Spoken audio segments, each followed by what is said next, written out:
ರಾಮ್ ರಾಮ್ ಗೆಳೆಯರೆ, ಹೇಗಿದ್ದೀರಾ ಎಲ್ಲರೂ? ನಾನಂತೂ ಆರಾಮಾಗಿದ್ದೀನಿ. ನಾನಿವತ್ತು ಮತ್ತೆ ಕೂರ್ಗ್ ಸೈಡ್ ಹೊರಟಿದ್ದೀನಿ. ಇವತ್ತೊಂದು ಅಂದರೆ ಲಾಸ್ಟ್ ಟೈಮ್ ಹೋದಾಗ ತುಂಬ ಪ್ಲೇಸಸ್ ಕವರ್ ಮಾಡಿರಲಿಲ್ಲ. ಇವತ್ತು ಆ ಎಲ್ಲ ಪ್ಲೇಸ್ನೂ ಕವರ್ ಮಾಡಬೇಕು ಅಂದ್ಕೊಂಡು ನಮ್ಮ ಟೀಮ್ ಜೊತೆ ಹೊರಟಿದ್ದೀವಿ. ನಮ್ಮೆಲ್ಲರ ಟೀಮ್ನ ಮೀಟ್ ಮಾಡಿದ್ಮೇಲೆ ಮತ್ತೆ ನಾನು ಬ್ಲಾಗ್ ಕಂಟಿನ್ಯೂ ಮಾಡ್ತೀನಿ.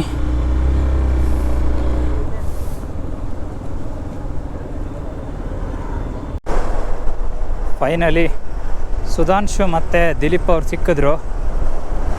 ಏನು ಟ್ರಾಫಿಕ್ ಇವತ್ತು. ಎಲ್ಲರೂ ಮೋಸ್ಟ್ಲಿ ವೀಕೆಂಡ್ ರಜೆ ಇದೆಯಲ್ಲ, ಮನೆಗೆ ಹೊರಟಿದ್ದಾರೆ ಅನಿಸುತ್ತೆ. ಸಿಕ್ಕಾಪಟ್ಟೆ ಟ್ರಾಫಿಕ್ ಇದೆ.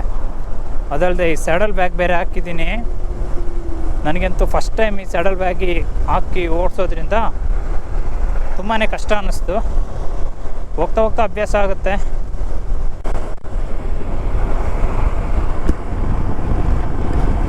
ಫೈನಲಿ 7 ಗಂಟೆಗೆ ಮನೆ ಬಿಟ್ಟಿದ್ದು ನಾವು. ಈಗ 9:30 10 ಗಂಟೆ ಆಯಿತು. ಊಟ ಎಲ್ಲ ಮಾಡಿಕೊಂಡು 5 ಬೈಕಲ್ಲಿ ನಾವೀಗ ಮಡಿಕೇರಿ ಸೈಡ್ ಹೊರಟಿದ್ದೀವಿ. ಎಷ್ಟು ಸಖತ್ತಾಗಿದೆ ವೆದರ್ ಅಂದರೆ, ತಣ್ಣಗಿರೋ ಗಾಳಿ ಬೀಸ್ತಾ ಇದೆ.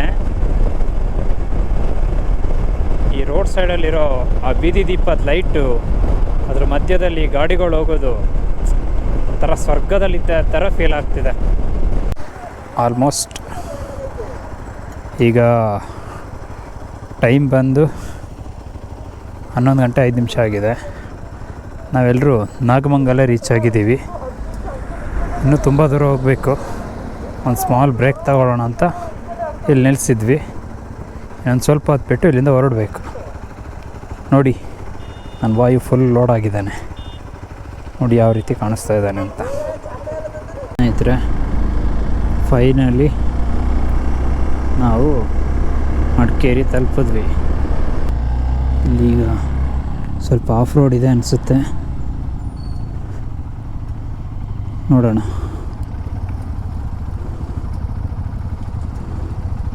ಮುಂದೆ ಸ್ವಲ್ಪ ಡೀಪ್ ಇರುತ್ತೆ, ಹುಷಾರಾಗಿ ಬನ್ನಿ. ಕ್ಯಾಬ್ ಕೊಟ್ಕೊಂಬನ್ನಿ ಸ್ವಲ್ಪ. ಓಕೆ, ಆ್ಯಕ್ಚುಲಿ ಆನಂದ್ ಅವರು ಈ ಪ್ಲೇಸಿಗೆ ಆಲ್ರೆಡಿ ಒಂದು ಸರ್ತಿ ಬಂದಿದ್ದಾರೆ. ಹಾಗಾಗಿ ಅವ್ರಿಗೆ ಗೊತ್ತು ಈ ರೆಸಾರ್ಟ್ ಹೇಗಿದೆ ಅಂತ. ಮುಂದೆ ದಾರಿ ಯಾವ ರೀತಿ ಇರುತ್ತೆ ಅಂತ ಹೇಳ್ತಾ ಇದ್ದಾರೆ. ಮಾಡ್ರೇಟ್ ಆಫ್ ರೋಡ್ ಇದೆ ಇಲ್ಲೂ.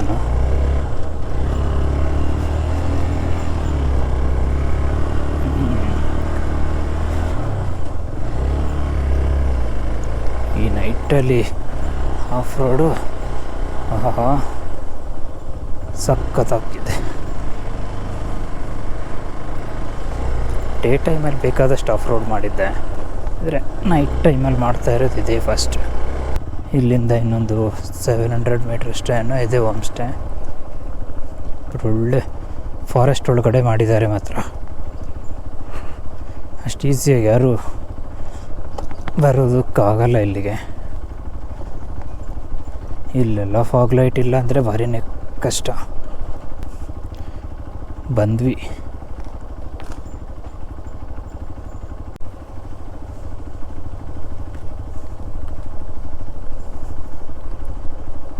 ರೀಚ್ ಆದ್ವಿ ನಾವು.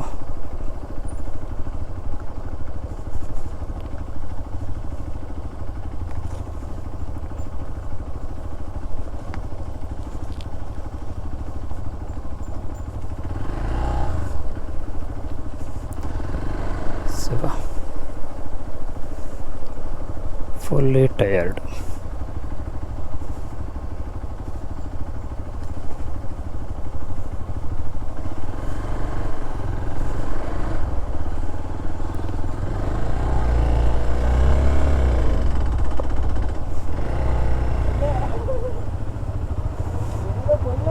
ಫೈನಲಿ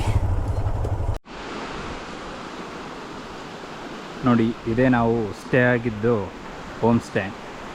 ಈ ಹೋಮ್ ಸ್ಟೇದ ಒಂದು ಸ್ಪೆಷಾಲಿಟಿ ಏನಂದರೆ, ಇದ್ರ ಮುಂದೆನೇ ನಮಗೆ ಈ ಥರ ಒಂದು ಚಿಕ್ಕದು ನದಿ ಕಾಣುತ್ತೆ. ಇಲ್ಲಿ ಮಲ್ಟಿಪಲ್ ರೂಮ್ಸ್ ಇದೆ. ಫುಲ್ ಫ್ಯಾಮಿಲಿ ಬಂದ್ರೂ ನಾವು ಈಸಿಯಾಗಿ ಸ್ಟೇ ಆಗ್ಬೋದು. ನೋಡಿ ಆಲ್ರೆಡಿ ಅಲ್ಲಿ ಒಂದು ಟ್ರಾವೆಲರ್ ವ್ಯಾನಲ್ಲಿ ಬಂದಿದ್ದಾರೆ. At present ನಾವಿಲ್ಲಿದ್ದೀವಿ.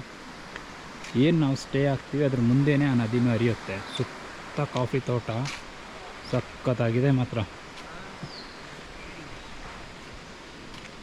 ನೋಡಿ ನಮ್ಮ ಬೈಕ್ಗಳೆಲ್ಲ ಹೇಗೆ ನಿಂತಿದೆ ಅಂತ. ಕಾಫಿ ತೋಟದಲ್ಲಿ ಎಂಜಾಯ್ ಮಾಡ್ತಿದ್ದೀವಿ. ಸೊ ಇದು ನಮ್ಮ ಬೈಕ್ಗಳು. ಆಮೇಲೆ ಇದೇ ನಾವು ಸ್ಟೇ ಆಗಿರೋದು ರೂಮ್. ನೋಡಿ ಹೇಗಿದೆ ಅಂತ.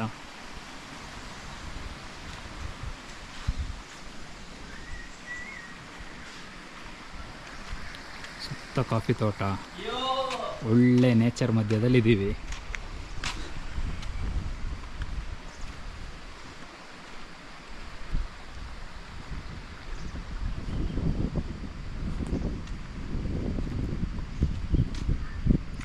ನೀವು ಯಾರಾದರೂ ಈ ಹೋಮ್ ಸ್ಟೇಲಿ ಸ್ಟೇ ಆಗಬೇಕಂತಿದ್ರೆ ಇದರ ಡೀಟೇಲ್ಸ್ನ ನಾನು ಡಿಸ್ಕ್ರಿಪ್ಷನಲ್ಲಿ ಹಾಕಿರ್ತೀನಿ, ಅಲ್ಲಿ ಚೆಕ್ ಮಾಡ್ಕೊಳ್ಳಿ.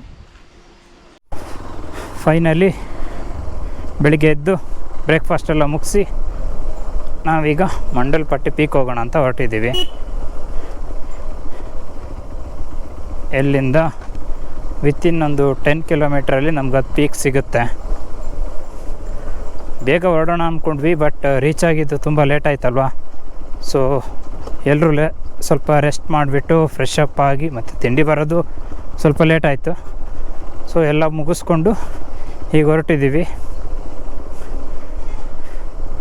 ಎಲ್ಲ ಫುಲ್ ಎಕ್ಸೈಟ್ಮೆಂಟಲ್ಲಿದ್ದಾರೆ ಇವತ್ತು ಆಫ್ ರೋಡ್ ಮಾಡೋದು ಅಂತ. ಈಗಿರೋ ಫೇಸ್ಗಳು ಆಮೇಲೆ ಇರುತ್ತೆ ಅಂತ ಗೊತ್ತಾಗುತ್ತೆ. ಅಂದರೆ ಯಾವ ಲೆವೆಲಿಗೆ ಟಯರ್ಡ್ ಆಗುತ್ತೆ ಅಂತ ನೋಡಬೇಕು.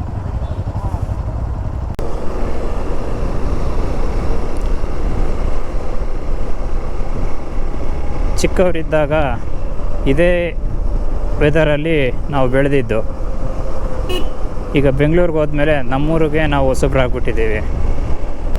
ಈಗಿನ ಜನ್ರೇಷನ್ ಹಿಂಗಾಗಿದೆ ಅಂದರೆ, ಸ್ಪೆಷಲಿ ಈ ನಮ್ಮ ಜನ್ರೇಷನವ್ರು ತುಂಬಾ ಕೆಲಸ ಮಾಡ್ತಾರೆ, ಸ್ಟ್ರೆಸ್ಫುಲ್ಲಾಗಿ ಕೆಲಸ ಮಾಡ್ತಾರೆ. ಅವ್ರಿಗೆ ಏನು ಅರ್ನಿಂಗ್ಸ್ ಮಾಡ್ತಾರೆ, ಏನು ಸೇವಿಂಗ್ಸ್ ಮಾಡ್ತಾರೋ ಅದೆಲ್ಲ ತಗೊಂಡೋಗಿ ಆಸ್ಪತ್ರೆಗೆ ಇಡೋದು. ಅವರು ಅವ್ರ ಜೀವನದಲ್ಲಿ ತಿರುಗಿ ನೋಡಿದ್ರೆ ಅಲ್ಲೇನು ಎಂಜಾಯ್ಮೆಂಟ್ ಅನ್ನೋದೇ ಇರಲ್ಲ. ನಾನು ಹೇಳೋದು ಏನಂದರೆ, ಒಬ್ಬ ವ್ಯಕ್ತಿ ಅವ್ನಿಗೆ ಎಷ್ಟೇ ಪ್ರಾಬ್ಲಮ್ ಇರಲಿ, ಪ್ರೆಷರ್ ಇರಲಿ, ಏನಾದರೂ ಇರಲಿ, ಅವ್ನು ಟ್ರಾವೆಲ್ ಮಾಡುವಾಗ ಎಲ್ಲ ಮರಿತಾನೆ. ಹೊಸ ಜಾಗ ನೋಡುವಾಗ ಅವ್ನ ಮನಸ್ಸಿಗೆ ಹೊಸ ಅನುಭವ ಕೊಡುತ್ತೆ. ಎಲ್ಲ ರೈಡು ಒಂದೊಂದು ಪಾಠ ಕಲಿಸುತ್ತೆ. ಸೊ ಆದಷ್ಟು ಟ್ರಾವೆಲ್ ಮಾಡಿ. ಅದರಲ್ಲಿರೋ ಖುಷಿ ಈ ಫ್ರೈಡೇ ನೈಟ್ ಪಬ್ಗೆ ಹೋಗೋದು, ಪಾರ್ಟಿ ಮಾಡೋದು ಅದರಲ್ಲಿ ನಿಜವಾಗ್ಲೂ ಸಿಗಲ್ಲ. ಒಂದು ಸಲ ಈ ರುಟೀನ್ಗೆ ಅಡಿಕ್ಟ್ ಆದರೆ ಇದರಿಂದ ಹೊರಗಡೆ ಬರೋದು ತುಂಬಾ ಕಷ್ಟ. ಈ ಟ್ರಾವೆಲಿಂಗ್ ಅನ್ನೋದು ಪಕ್ಕ ಒಂದು ಥೆರಪಿನೇ.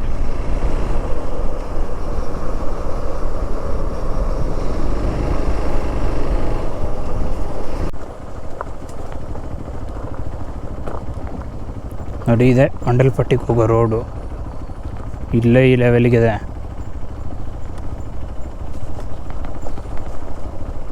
ಇನ್ನು ಮುಂದೆ ಹೆಂಗಿರುತ್ತೋ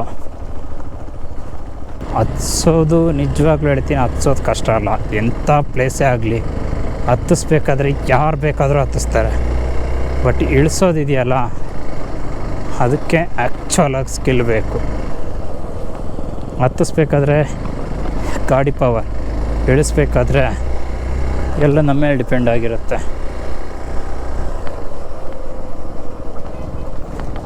ಓ, ಇಲ್ಲಿಂದನಾ actual off road. Okay, finally destination reach ಆದ್ವಿ. ಇಲ್ಲಿಂದ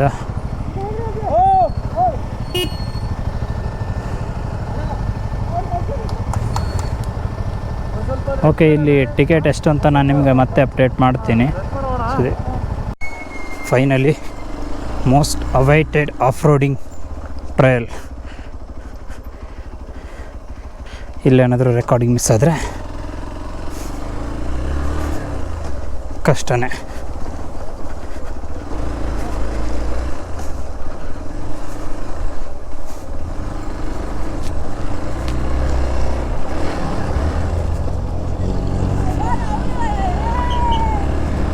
ಬನ್ನಿ.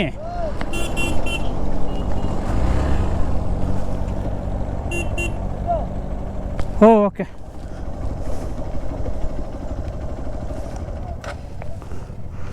ಇಲ್ಲಿ ಟಿಕೆಟ್ ಮಾಡ್ಕೊಬರ್ಬೇಕು. ಯಾರಾದರೂ ಒಬ್ಬರು ಬನ್ನಿ.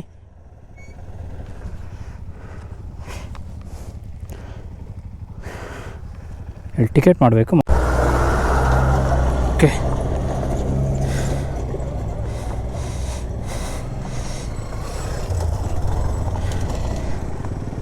ಆನಂದ್ ಎಲ್ಲಿ? ಆನಂದ್ ಹೋದ್ರಾ? ಹಾಂ, ನಡೀರಿ. ಓಕೆ, ಇಲ್ಲಿ ಲೀಡು ಇಲ್ಲ, ಏನೂ ಇಲ್ಲ, ಹುಷಾರಾಗಿ ಹೋಗ್ಬೇಕಷ್ಟೆ. ಜೈ ಬಜರಂಗ. ಫಸ್ಟ್ ಸ್ಟೇಜಲ್ಲೇ ಗುರ್ರೋ ಒಂದು ಬಿಡಿಸ್.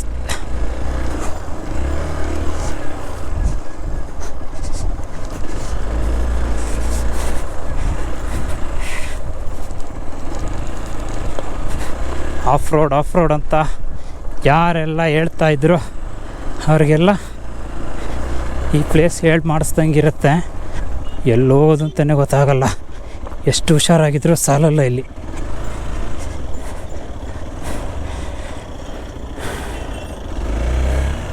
ಫುಲ್ ಎಡ್ಜಲ್ಲಿ ಹೋಗೋದಕ್ಕೂ ಭಯ. ಓ ಮೈ god.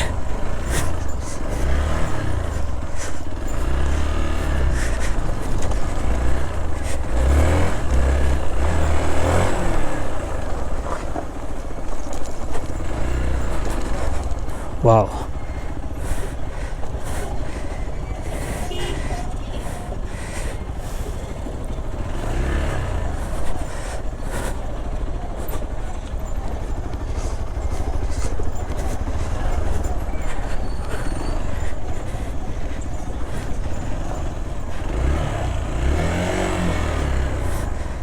O my god.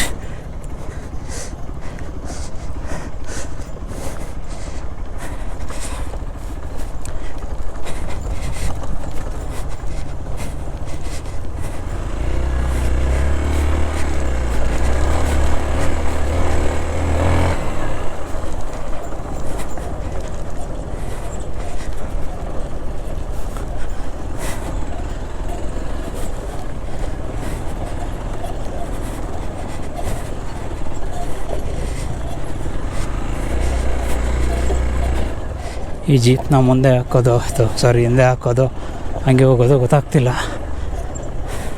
But ಒಂದಂತೂ ಸತ್ಯ, ಈ ರೋಡ್ ಅಂದ್ಕೊಂಡಷ್ಟು ಈಸಿ ಇಲ್ಲ.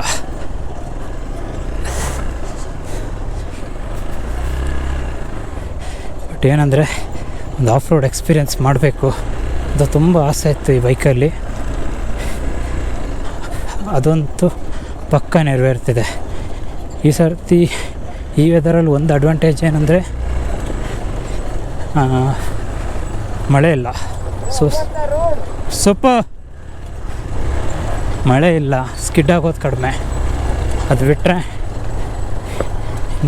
ಇದೆಲ್ಲ ನ್ಯಾಚುರಲ್, ಚೆನ್ನಾಗಿ ಹೋಗ್ಬೋದು.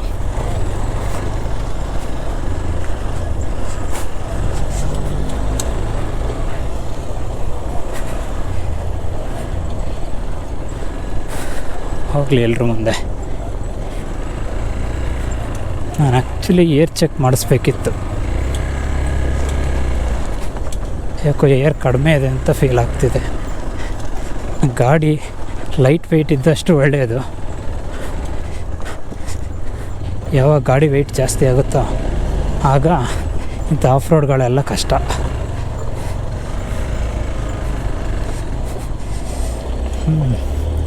ನೋಡ್ಬೇಕೀಗ ಎಲ್ಲಿ ಹಚ್ಚೋದಂತ. ಜೀಪ್ ಅವ್ರು ಹೋಗಲಿ, ಸುಮ್ಮನೆ ರಿಸ್ಕ್ ತಗೊಳ್ಳೋ ಅಲ್ಲ ಎಲ್ಲ ಕಡೆ ಕೆಲವು ಕಡೆ ಸೇಫ್ಟಿ ಮೆಷರ್ನ ತಗೊಂಡು ನಾವು ಮೂವ್ ಆಗಬೇಕು. ಈ ಎಂಟೈರ್ ಆಫ್ ರೋಡ್ ಹಿಂಗಿರುತ್ತೆ ಅನ್ನೋ ಎಕ್ಸ್ಪೀರಿಯೆನ್ಸ್ನ ನಿಮಗೆ ಕಂಪ್ಲೀಟಾಗಿ ನಾನು ಕೊಡ್ತಾ ಹೋಗ್ತೀನಿ.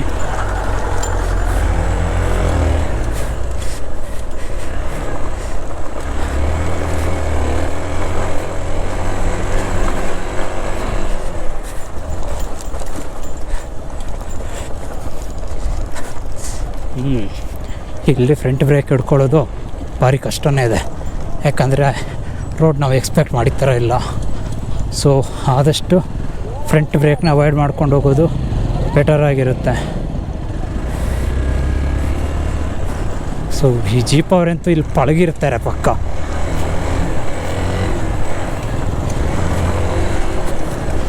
ಅವ್ರಿಗೆಲ್ಲ ಅಭ್ಯಾಸ ಜಾಸ್ತಿ ಇರುತ್ತೆ ಅಲ್ವಾ, ಯಾವ ರೀತಿ ಹೋಗಬೇಕು ಯಾವ ರೀತಿ ಹೋಗಬಾರ್ದು ಅಂತ.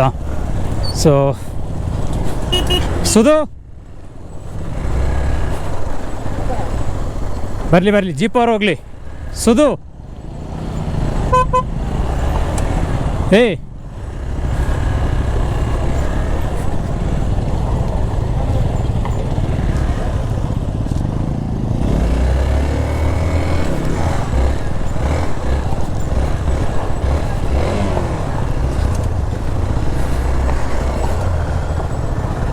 ಇವರಿಬ್ಬರು ಆ ಜೀಪ್ ಅವ್ರ ಮಧ್ಯೆ ಹೋಗೋದಕ್ಕೆ ಹೋಗ್ತಾ ಇದ್ದಾರೆ.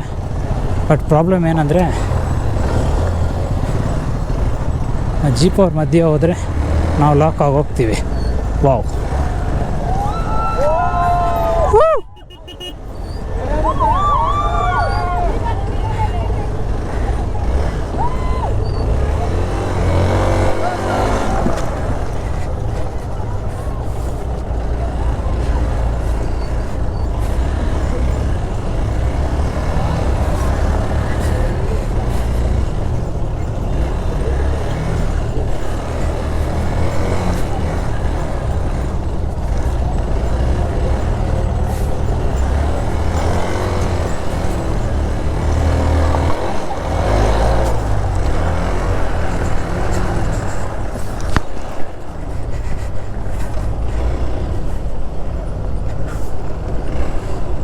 ಕೆಲವು ಕಡೆ ಮಾಡ್ರೇಟ್ ಇದೆ, ಕೆಲವು ಕಡೆ ಎಕ್ಸ್ಟ್ರೀಮ್ ಲೆವೆಲಲ್ಲಿದೆ. ಬಟ್ ದ ವೇ ನಾವು ಹೆಂಗೆ ರೈಡ್ ಮಾಡ್ತೀವಿ ಅನ್ನೋದ್ರ ಮೇಲೆ 100% ಡಿಪೆಂಡ್ ಆಗಿರುತ್ತೆ. ಸೊ ಆದಷ್ಟು ಹುಷಾರಾಗಿರಬೇಕು. ಹಾಂ, ಜೀಪ್ ಅವ್ರು ಹೋಗ್ಲಿ ಅಂತ.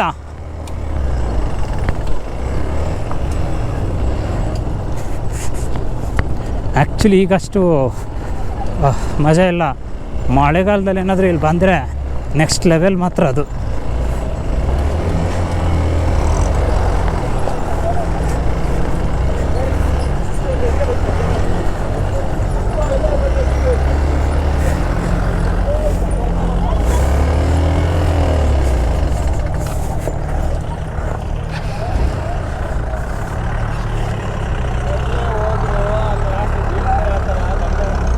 ಓ ಶಿಟ್,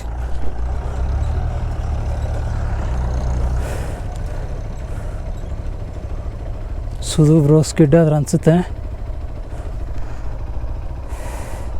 ಇರಲಿ, ನಾನು ಆಚೆ ನಿಲ್ಲಿಸ್ಬಿಟ್ಟು ಹೋಗ್ತೀನಿ.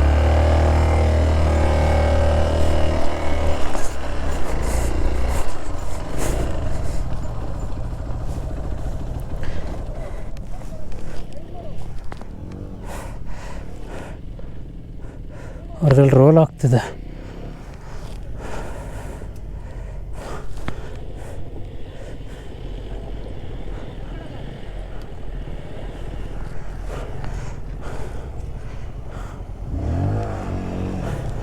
ಸುಧು ಇವರಿಂದ ಹೋಗಿ, ಆನಂದ್ ರಾವ್ ಟೇಕ್ ಲೀಡ್. ಒಬ್ಬರಿಂದ್ರೆ ಒಬ್ರು ಹೋಗಿ, ಒಬ್ಬರಿಂದೇ ಹೋಗಿ, ಅವರಿಂದ ಹೋಗಿ. ಸುಧು ಆ ಜೀಪ್ ಅವ್ರನ್ನ ಬಿಟ್ಬಿಡಿ, ಜೀಪ್ ಅವ್ರನ್ನ ಬಿಡಿ, ಅವ್ರು ಹೋಗಲಿ.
ನೋಡಿದ್ರಲ್ಲ ಯಾವ ಥರ ಇದೆ ಅಂತ.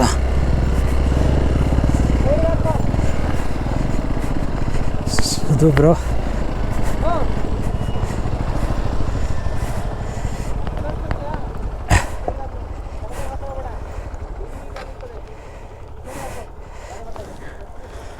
ಸುದು ಬ್ರೋ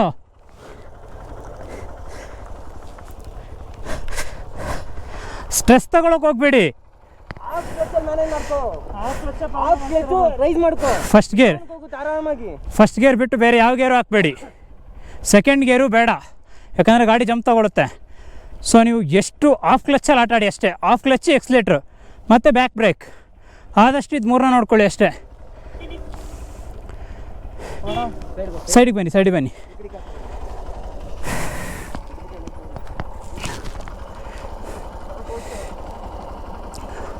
ಹೋಗ್ತಾರೆ ಹೋಗ್ತಾರೆ ಹೋಗ್ತಾರೆ, ಅವ್ರು ಹಿಂಗೆ ತಗೋತಾರೆ.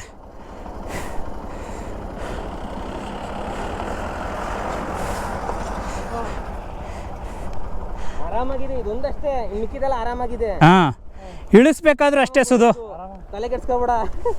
ಅಂದರೆ ಹಾಕಬೇಕು ಅಂತ ಟ್ರೈ ಮಾಡಿದೆ. ಇಲ್ಲ ಇಲ್ಲ, ನೀವು ಆ ಥರ ಅಂದ್ಕೊಳ್ಳೋದೇ ತಪ್ಪು ಆಫ್ ರೋಡಲ್ಲಿ. ಗಾಡಿ ಅಕಸ್ಮಾತ್ ಹಂಗೆ ಮಲ್ಕೊಂಡಾಗ ಸ್ಟ್ರೇಟ್ ಮಾಡ್ಕೊಂಡು ಎತ್ಕೊ ಹಿಂಗೆ. ಹಾಂ, ಬಟ್ ಏನಂದರೆ ಕರೆಕ್ಟ್ ಗ್ರೌಂಡಲ್ಲಿ ಇದೆ ಅಂತಾದರೆ ಇಂಜಿನ್ ಆಫ್ ಮಾಡ್ಕೊಳ್ಳಿ. ಇಂಜಿನ್ ಆಫ್ ಮಾಡ್ಕೊಂಡು ಎತ್ಬಿಡಿ. ಓಕೆನಾ? ಹೊರಡೋಣ? ಓಕೆ ಅಲ್ಲ? ಚಲೋ ಅಷ್ಟೇ, ಆ ಕರೇಜ್ ಬೇಕು. ಕಮಾನ್. ಚಿನ್ನು ಹೋಗಾಯ್ತು. ಚಿನ್ನದು ಲೈಟ್ ವೆಯ್ಟ್ ಬ್ರೋ, ಹಾರ್ಕೊಂಡು ಹೋಗುತ್ತೆ. ನೆಗಿತದ ಒಂದು. ಹಾಂ, ನಂದೇ ನೆಗೆಯಲ್ಲ ಅಂತಿದ್ದೆ. ನಂದೇ ಯಾವ ಲೆವೆಲಲ್ಲಿ ನೆಗಿತಾ ಇದೆ ಈಗ. ನಮ್ಮವಿನ್ನೇನು ನನ್ನ ಪ್ರಕಾರ ಇದೆ ಅನಿಸುತ್ತೆ. ಕಷ್ಟ ಟೆರೈನ್ ಇದೆ ಅಲ್ಲ? ಹಾಂ, ನಡೀರಿ. ಹೋಗ್ಲಾ ನಾನೇ?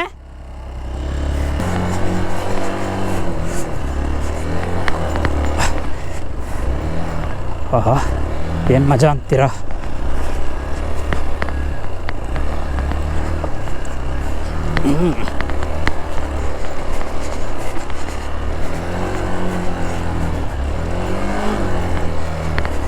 ಗಾಡಿ ಇಂಜಿನ್ ಸ್ಟ್ರೆಸ್ ಬಂದಂಗೆ ಆಗುತ್ತೆ, but the thing is they can handle, because ಈ ಗಾಡಿಗಳು ಬಿಲ್ಡ್ ಮಾಡಿರೋ ಪರ್ಪಸ್ ಬಂದು ಇಂಥ ರೋಡ್ಗೋಸ್ಕರನೇ. ಸೊ ಏನು ಪ್ರಾಬ್ಲಮ್ ಇಲ್ಲ, ಕೂಲಾಗಿ ನಾವು ನೋಡಿಕೊಂಡು ಹೋದರೆ ಮುಗೀತಷ್ಟೇ. ಸುಧಾಂಶು ಬ್ರೋ ಅಂದರೆ ಅವ್ರ ಗಾಡಿ ವೆಯ್ಟ್ ಇದೆ. ಫಸ್ಟ್ ಟೈಮ್ ಆಫ್ ರೋಡ್ ಈ ಲೆವೆಲಿಗೆ ಬಂದಿದ್ದಾರಲ್ಲ, ಸೊ ಸ್ವಲ್ಪ ಭಯ ಆಗ್ತಿರುತ್ತೆ ಅವ್ರಿಗಷ್ಟೇ. ಯಾರಿಗೇ ಆಗಲಿ ಒಂದು ಸಲ ಈ ಥರದ್ದು ಆಫ್ ರೋಡ್ ಮಾಡಿದ್ರೆ ಆಮೇಲೆ ಎಂಥ ರೋಡ್ ನೋಡಿದ್ರು ಒಂದು ಮಾತು ಹೇಳ್ತಾರೆ, ಬ್ರೋ ಅಲ್ಲಿ ಹೋಗಿದ್ದೆ ಬ್ರೋ, ಇದನ್ನು ಯಾವ ಲೆಕ್ಕ ಬಿಡಿ ಬ್ರೋ ಅಂತಾರೆ. ಸೊ ಆ ಒಂದು ಧೈರ್ಯ ಎಲ್ಲ ವಿಷಯದಲ್ಲೂ ಅಷ್ಟೇ. ನಾವು ಫಸ್ಟ್ ಸ್ಟೆಪ್ ಇಡೋವರೆಗೂ ಮಾತ್ರ ಕಷ್ಟ. ಫಸ್ಟ್ ಸ್ಟೆಪ್ ಇಟ್ಟ ಮೇಲೆ ಯಾವುದು ನಮಗೆ ಕಷ್ಟ ಅನಿಸಲ್ಲ. ಸೊ ಯಾವ ವಿಷಯನೂ ಜಾಸ್ತಿ ಸ್ಟ್ರೆಸ್ ತಗೊಳ್ಬಾರ್ದು. ಫಸ್ಟ್ ಹೆಜ್ಜೆನ ನಾವು ಧೈರ್ಯವಾಗಿಡಬೇಕು, ಆಮೇಲೆ ಅದಾಗೆ ದಾರಿ ತೋರಿಸುತ್ತೆ.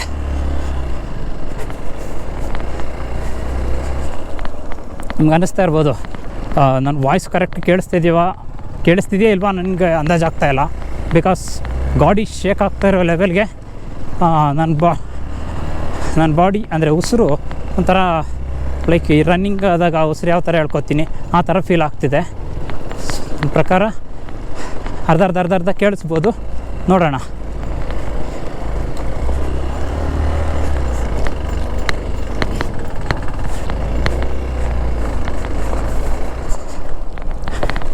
ಆಲ್ಮೋಸ್ಟ್ ಬಂದ್ವಿ ಅಂದ್ಕೊಳ್ತೀನಿ, ಇಲ್ಲೇನೇನು ಜಾಸ್ತಿ ಇದಿಲ್ಲ. ಸೊ ಈ ಟೆರೈನ್ ನಾವು ಡಬಲ್ ಹೋಗ್ತೀವಿ ಅಂದ್ಕೊಂಡಿದ್ರೆ ಅದರಷ್ಟು ದೊಡ್ಡ ಮೂರ್ಖತನ ಇನ್ಯಾವುದೂ ಇಲ್ಲ. ಯಾಕಂದರೆ ಸಿಂಗಲಲ್ಲೇ ಇಲ್ಲೆಲ್ಲ ಪುಡಿ ಆಗ್ತಿದೆ ನೋಡಿ, ಏರ್ತಾನೆ ಇಲ್ಲ ಗಾಡಿ.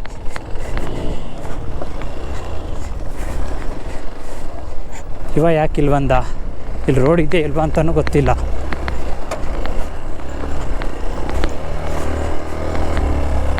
ಸುಧಾಂಶು ಕಾಣಿಸ್ತಾ ಇಲ್ಲ.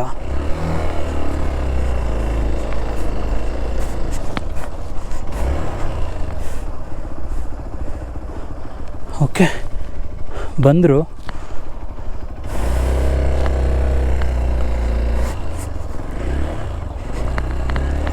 ಇಂಥ ಪ್ಲೇಸಲ್ಲಿ ಒಟ್ಟಿಗೆ ಬಂದವ್ರನ್ನ ಬಿಟ್ಟು ಹೋಗೋದು ತುಂಬಾ ಕಷ್ಟ. ಯಾಕಂದರೆ ನೀವೇ ನೋಡ್ತಾ ಇದ್ದೀರಾ ಯಾವ ಲೆವೆಲ್ಗಿದೆ ರೋಡು ಅಂತ.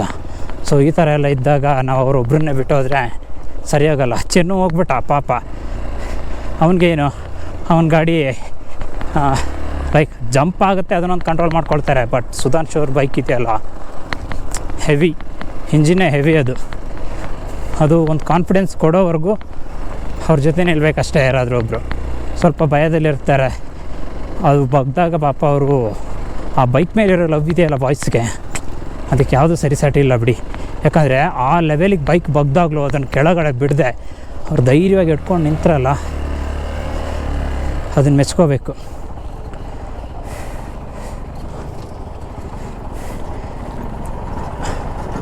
ಬಾಯ್ಸ್ ಯಾವುದೇ ಕಾರಣಕ್ಕೂ ಅವ್ರ ಬೈಕ್ನ ಅಷ್ಟು ಈಸಿಯಾಗಿ ಬಿಟ್ಕೊಡೋದೇ ಇಲ್ಲ.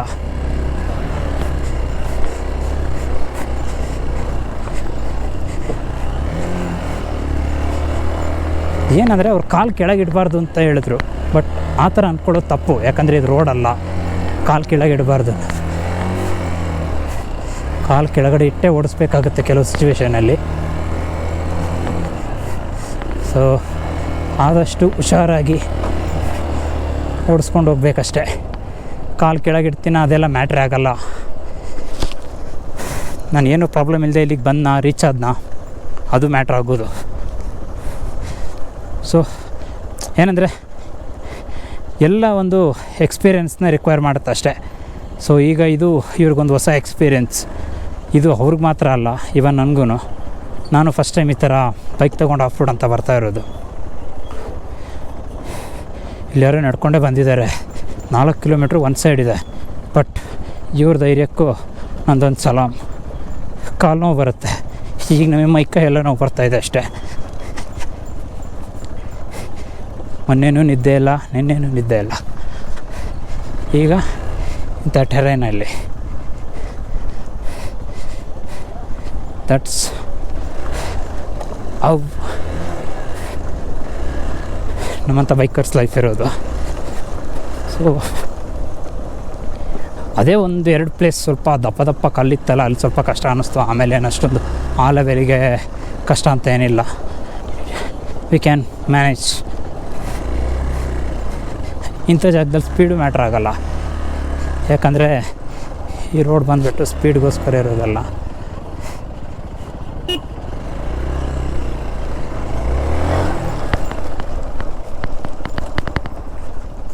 ಸೊ ಈಗ ಆ್ಯಕ್ಚುಲಿ ಹಿಂದೆ ಯಾರಾದರೂ ಕ್ಯಾಮರಾ ಇದ್ದರೆ ಕರೆಕ್ಟ್ ಅಂದಾಜಾಗೋದು. ಟಯರ್ ಒಂದು ಸರ್ತಿ ಲೆಫ್ಟ್ ರೈಟ್ ಹೇಳ್ಕೊಂಡು ಕೂರುತ್ತೆ.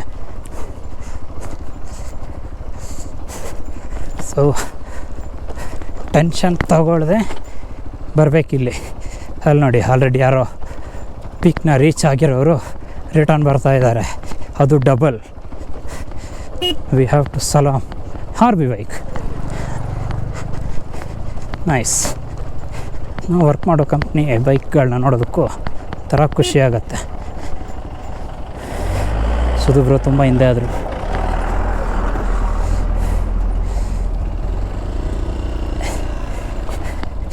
ಇನ್ನು ಇಲ್ಲೊಂದೆರಡು ಪ್ಲೇಸಸ್ ಕವರ್ ಆಗ್ಬೋದು ನನ್ನ ಪ್ರಕಾರ. ಒಂದು ಪೀಕ್ ಇದೆ, ಇನ್ನೊಂದು ಯಾವ ಥರ ಇದೆ ಅನ್ನೋದು ಅಷ್ಟು ಐಡಿಯಾ ಇಲ್ಲ. ಬಟ್ ನೋಡಬೇಕಲ್ಲಿ ಯಾರೋ ಹೊಂಡಾ ಬೈಕಲ್ಲಿ ಬಂದಿದ್ದಾರೆ ಅದು.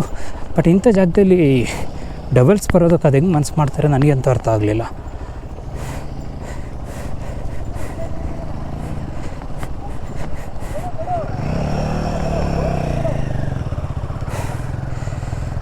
ಸೊ ಐ ಥಿಂಕ್ ಅದು last point. If you go there, ಈ ಆಫ್ ರೋಡಲ್ಲಿಗೆ ಎಂಡ್ ಆಗುತ್ತೆ. ಆಮೇಲೆ ರಿಟರ್ನ್ ಹೋಗೋದು ನೆಕ್ಸ್ಟ್ ಲೆವೆಲ್ ಮಜಾ ಇರುತ್ತೆ.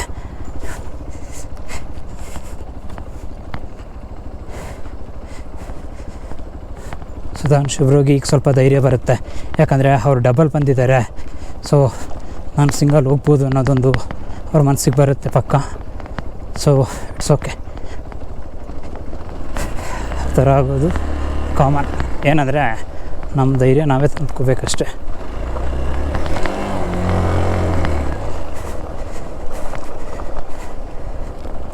ನಮ್ಮ ಧೈರ್ಯ ತಂದ್ಕೊಳ್ಳೋದು ಅಂದರೆ ಲೈಕ್ ಒಬ್ಬರು ನೋಡಿ ಕೆಲವೊಂದು ಸರ್ತಿ ನಾವು ಕೆಲವು ಕಲಿಯೋದಕ್ಕೆ ಅವಕಾಶ ಇರುತ್ತೆ ಅಲ್ವಾ.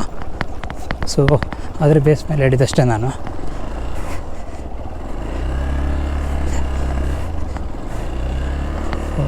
ಮೋಸ್ಟ್ಲಿ ಇದು ಎಂಡ್ ಪಾಯಿಂಟ್ ಅಂದ್ಕೊಳ್ತೀನಿ. ನಾವು 4 ಕಿಲೋಮೀಟ್ರು ರೀಚ್ ಆದ್ವಿ. ಇನ್ನೇನಿದ್ರು ಮೇಲ್ಗಡೆ ಎಲ್ಲ ವ್ಯೂಸ್ನ ನೋಡಿಕೊಂಡು ಆಮೇಲೆ ರಿಟರ್ನ್ ಆದರೆ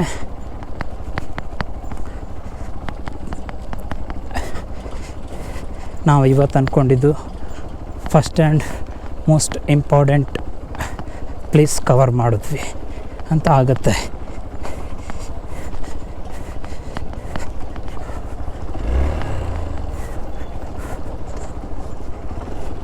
ಇವರೆಲ್ಲ ಎಲ್ಲಿದ್ದಾರೆ ಅಂತಲೂ ಗೊತ್ತಾಗ್ತಾ ಇಲ್ಲ.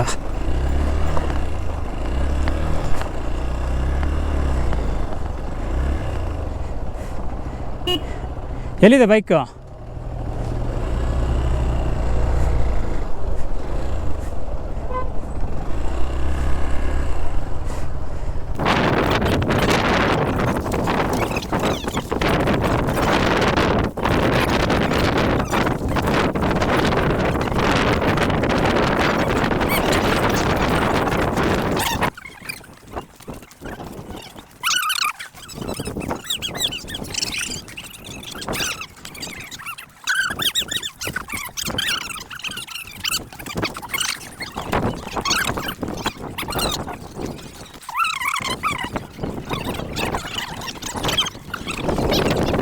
ವೈಫೈ ಇಕ್ಕವ್ರ ಏನಿಕ್ಕವ್ರೆ? ವೈಫೈ ಅಂತಾರಲ್ಲ, ವೈಫೈ ಅಂದ್ರೆ ತಿರ್ಗ ಗಾ. ಅಯ್ಯೋ ಅವ್ರು ಎಷ್ಟೋ ಲುಕ್ಕಲ್ಲಿ ಹೇಳ್ತಿದಾರೆ, ನೀವು ನೋಡಿದ್ರೆ ಅಂತ.